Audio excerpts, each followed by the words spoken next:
ਅਸਲਾਮੁਅਲੈਕੁਮ ਦੋਸਤੋ, ਤੁਸੀਂ ਵੇਖ ਰਹੇ ਹੋ ਪਾਕ ਪੰਜਾਬ ਟੀਵੀ ਅਤੇ ਮੈਂ ਹਾਂ ਤੁਹਾਡਾ ਦੋਸਤ ਅਬਦੁਲ ਵਾਹਿਦ।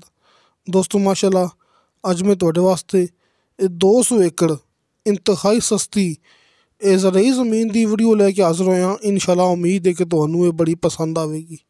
ਬੜੇ ਦੋਸਤ ਕਹਿੰਦੇ ਸੀ ਕਿ ਲਾਹੌਰ ਦੇ ਨਜ਼ਦੀਕ ਤਰੀਨ ਹੋਵੇ, ਕਿ ਅਸੀਂ ਲਾਹੌਰੋਂ ਆਉਣਾ ਹੈ ਅਤੇ ਸਾਨੂੰ ਕਮ ਅਜ਼ ਕਮ ਸਫ਼ਰ ਪਵੇ। ਅਤੇ ਜਿਸ ਤਰ੍ਹਾਂ ਕਿ ਪਤਾ ਹੈ ਭਰਾਵਾਂ ਨੂੰ ਕਿ ਆਪਣਾ ਇਲਾਕਾ ਆਰਫ ਵਾਲਾ ਪਾਕਪਤਨ ਥੋੜ੍ਹਾ ਜਿਹਾ ਲਾਹੌਰ ਤੋਂ ਦੂਰ ਹੋ ਜਾਂਦਾ ਹੈ, ਲੇਕਿਨ ਉਕਾੜਾ ਨੇੜੇ। ਦੋਸਤੋ, ਉਕਾੜੇ ਸ਼ਹਿਰ ਦੇ ਬਿਲਕੁਲ ਨਾਲ ਆਪਣੇ ਕੋਲ ਇਹ 200 ਏਕੜ ਜ਼ਰਈ ਜ਼ਮੀਨ ਹੈ। ਉਕਾੜੇ ਸ਼ਹਿਰ ਦੇ ਬਿਲਕੁਲ ਕਰੀਬ ਇਹ ਗੰਦਮ ਦੀ ਫਸਲ ਇਹ ਮੌਕੇ 'ਤੇ ਆਪਣੀ ਜ਼ਮੀਨ ਦੇ ਅੰਦਰ ਲੱਗੀ ਹੋਈ ਹੈ। 2 ਟਰਪੈਨ ਆਪਣੀ ਜ਼ਮੀਨ ਦੇ ਅੰਦਰ ਲੱਗੀ ਹੋਈ ਹੈ। ਇਹ ਰਸਤਾ ਸਰਕਾਰੀ ਤਮਾਮ। ਆ ਵੇਖੋ ਦੋਸਤੋ, ਇਹ ਰਸਤੇ ਸਰਕਾਰੀ ਅਤੇ ਮਾਸ਼ਾਅੱਲਾ ਇਹਦਾ ਬਹੁਤ ਵੱਡਾ ਫਰੰਟ ਹੈ। ਆਪਾਂ ਜਾ ਰਹੇ ਹਾਂ ਮੋਟਰਸਾਈਕਲ 'ਤੇ, ਮੁਕੰਮਲ ਭਰਾਵਾਂ ਨੂੰ ਤਸੱਲੀ ਕਰਾ ਰਹੇ ਹਾਂ। ਇਹ ਸਾਹਮਣੇ ਡੇਰਾ ਹੈਗਾ ਹੈ, ਇਹ ਭਰਾਵਾਂ ਨੂੰ ਦਿਖਾਇਆ ਮੈਂ ਜ਼ੂਮ ਕਰਕੇ। ਦੋਸਤੋ, ਇਹ ਡੇਰਾ ਆਪਾਂ ਨੂੰ ਇਸ 200 ਏਕੜ ਜ਼ਮੀਨ ਦੇ ਅੰਦਰ ਮਿਲੇਗਾ। 2 ਟਰਪੈਨ ਮੌਜੂਦ ਨੇ ਅਤੇ ਸਾਲ ਦਾ ਨਹਿਰੀ ਪਾਣੀ। ਇਹ ਭਰਾਵਾਂ ਨੂੰ ਨਜ਼ਰ ਆ ਗਿਆ ਹੋਣਾ ਪਾਣੀ ਬਹੁਤ ਜ਼ਿਆਦਾ। ਤੁਸੀਂ ਇਹ ਨਹੀਂ ਕਹਿਣਾ ਕਿ ਇੱਥੇ ਪਤਾ ਨਹੀਂ ਕੋਈ ਸੈਲਾਬ ਆ ਗਿਆ ਜਾਂ ਫਿਰ ਇੱਥੇ ਸੇਮ ਹੈਗੀ ਹੈ। ਨਹੀਂ ਦੋਸਤੋ, ਇਹ ਸਿਰਫ ਬਾਰਿਸ਼ ਹੋਈ ਹੈ। ਭਰਾਵਾਂ ਨੂੰ ਪਤਾ ਕਿ ਅੱਜ ਤੋਂ ਹਫ਼ਤਾ ਕੁ ਪਹਿਲੇ ਕਿੰਨੀ ਬਾਰਿਸ਼ ਹੋਈ ਸੀ, ਕਿ ਇਹ ਨਹੀਂ ਇਕੱਲਾ ਉਕਾੜਾ ਕਿ ਕਈਆਂ ਇਲਾਕਿਆਂ 'ਚ ਬਾਰਿਸ਼ ਕਿੰਨੀ ਹੋਈ ਸੀ ਅੱਜ ਤੋਂ ਹਫ਼ਤਾ ਕੁ ਪਹਿਲੇ। ਦੋਸਤੋ, ਇਹ ਹਫ਼ਤਾ ਪਹਿਲੇ ਦੀ ਆਪਣੀ ਵੀਡੀਓ ਬਣਾਈ ਹੋਈ ਹੈ, ਬਸ ਥੋੜ੍ਹੀ ਜਿਹੀ ਮਸਰੂਫੀਅਤ ਦੇ ਦੌਰਾਨ ਟਾਈਮ ਨਹੀਂ ਲੱਗਿਆ ਅਤੇ ਅੱਜ ਮੂਵੀ ਯੂਟਿਊਬ 'ਤੇ ਅਪਲੋਡ ਕਰਦੇ ਪਏ ਹਾਂ। ਕਿ ਬਾਰਿਸ਼ ਦੀ ਵਜ੍ਹਾ ਨਾਲ ਇਹ ਪਾਣੀ ਥੋੜ੍ਹਾ ਜ਼ਿਆਦਾ ਹੈਗਾ ਹੈ ਅਤੇ ਰਸਤੇ 'ਤੇ ਥੋੜ੍ਹਾ ਚਿੱਕੜ ਹੈਗਾ, ਥੋੜ੍ਹਾ ਰਸਤਾ ਖ਼ਰਾਬ ਹੈਗਾ ਹੈ, ਸਿਰਫ ਬਾਰਿਸ਼ ਦੀ ਵਜ੍ਹਾ ਨਾਲ। ਕਿਉਂਕਿ ਬਾਰਿਸ਼ ਦੇ ਮੌਸਮ ਦੇ ਵਿੱਚ ਆਪਾਂ ਇਹ ਵੀਡੀਓ ਬਣਾਈ ਸੀ। ਇਹ 200 ਏਕੜ ਇਹ ਜ਼ਮੀਨ ਹੈ, ਨੀਚੇ ਦਾ ਪਾਣੀ ਬਿਲਕੁਲ ਸ਼ਰਤੀਆ ਮਿੱਠਾ, ਬਿਜਲੀ ਮੌਕੇ 'ਤੇ ਮੌਜੂਦ ਹੈ ਅਤੇ ਮਾਸ਼ਾਅੱਲਾ ਇਹਦਾ ਬਹੁਤ ਵੱਡਾ ਫਰੰਟ ਹੈ। ਅਸੀਂ ਸਮਝ ਲਓ ਕਿ ਆਪਾਂ ਇਹ ਜਾ ਰਹੇ ਨਾ ਮੋਟਰਸਾਈਕਲ 'ਤੇ, ਆਪਾਂ ਦਿਖਾ ਰਹੇ ਹਾਂ, ਇਹ ਸਾਰਾ ਇਹਨੂੰ ਫਰੰਟ ਲੱਗਦਾ ਜੀ, ਇਹ ਰਸਤੇ ਸਰਕਾਰੀ ਦਾ।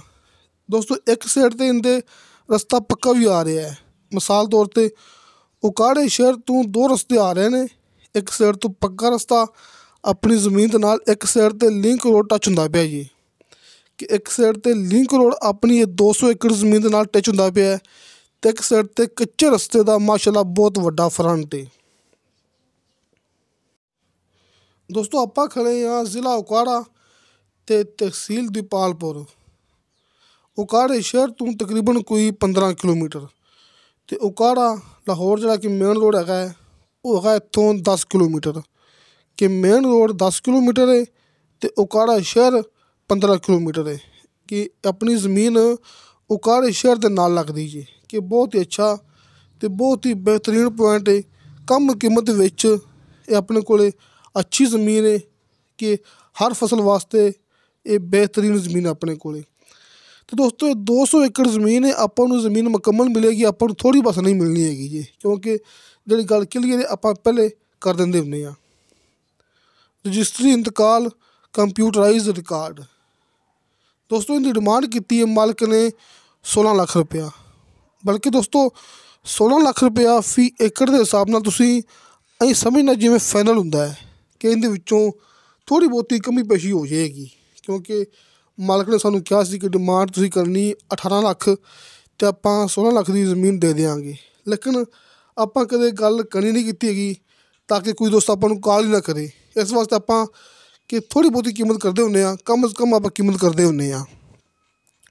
ਦੋਸਤੋ, 16 ਲੱਖ ਰੁਪਏ ਦੀ ਫਾਈਨਲ ਜੀ ਡਿਮਾਂਡ ਹੈ ਅਤੇ ਮੌਕੇ 'ਤੇ ਸ਼ਾਇਦ ਆਪਾਂ ਮਾਲਕ ਕੋਲੋਂ ਕੰਮ ਕਰਵਾ ਲਈਏ। ਨੰਬਰ ਭਰਾਵਾਂ ਨੂੰ ਸਾਹਮਣੇ ਸਕਰੀਨ 'ਤੇ ਨਜ਼ਰ ਆ ਗਿਆ ਹੋਣਾ ਹੈ, ਜਿਹਦੇ ਜ਼ਰੀਏ ਤੁਸੀਂ ਗੱਲ ਕਰਨੀ ਹੈ। ਇਹ ਸਾਹਮਣੇ ਭਾਈ ਦਾ ਕਾਲ ਐਂਡ ਵਟਸਐਪ ਨੰਬਰ, ਕਿਉਂਕਿ ਜਿਹੜੇ ਦੋਸਤ ਦੇ ਜ਼ਰੀਏ ਆਪਾਂ ਇਹ ਮੂਵੀ ਬਣਾਈ ਹੈ ਇਹ ਉਹਨਾਂ ਦਾ ਨੰਬਰ ਹੈ। ਤੁਸੀਂ ਡਾਇਰੈਕਟ ਰਾਬਤਾ ਕਰਕੇ ਜੋ ਵੀ ਕੋਈ ਗੱਲਬਾਤ ਰਹਿ ਗਈ ਹੋਵੇ, ਮੈਂ ਇਸ ਮੂਵੀ ਦੇ ਵਿੱਚ ਨਾ ਦੱਸੀ ਹੋਵੇ, ਮਿਸਟੇਕ ਹੋ ਗਈ ਹੋਵੇ, ਤੁਸੀਂ ਸਾਹਮਣੇ ਦਿੱਤੇ ਗਏ ਨੰਬਰ 'ਤੇ ਰਾਬਤਾ ਕਰਕੇ ਕਾਲ ਵੀ ਕਰ ਸਕਦੇ ਜੀ, ਵਟਸਐਪ 'ਤੇ ਮੈਸੇਜ ਵੀ ਕਰ ਸਕਦੇ ਜੀ, ਇਹਦੀ ਮੁਕੰਮਲ ਮਾਲੂਮਾਤ ਲੈ ਸਕਦੇ ਜੀ। ਅਤੇ ਕਿਸੇ ਦੋਸਤ ਨੇ ਗੱਲ ਕਰਨੀ ਹੋਵੇ ਮੇਰੇ ਨਾਲ, ਮੇਰਾ ਵਟਸਐਪ ਨੰਬਰ ਲੱਗਿਆ ਹੁੰਦਾ ਹੈ ਹਰ ਮੂਵੀ ਦੀ ਡਿਸਕ੍ਰਿਪਸ਼ਨ ਦੇ ਵਿੱਚ। ਆਪਣਾ ਆਫਿਸ ਹੈ, ਆਪਣਾ ਦਫ਼ਤਰ ਹੈ, ਆਰਿਫ ਵਾਲਾ ਸ਼ਹਿਰ, ਕੁਮਾਰਾਂ ਵਾਲਾ ਚੌਕ। ਮੈਂ ਭਰਾਵਾਂ ਨੂੰ ਹਰ ਮੂਵੀ 'ਚ ਇਹ ਗੱਲ ਕਰਦਾ ਹੁੰਦਾ। दोबारा फिर मैं भरावां दस दिना, 2 टरपैना बिजली मौके ते मौजूद है, एक कच्चे रस्ते ते फ्रंट है बहुत वड्डा, साल दा नहरी पानी है, भी मैं डेरा 16 लाख फी एकड़ दी डिमांड है। इंशाल्लाह मिलांगे अगली वीडियो ते। खुदा हाफिज़।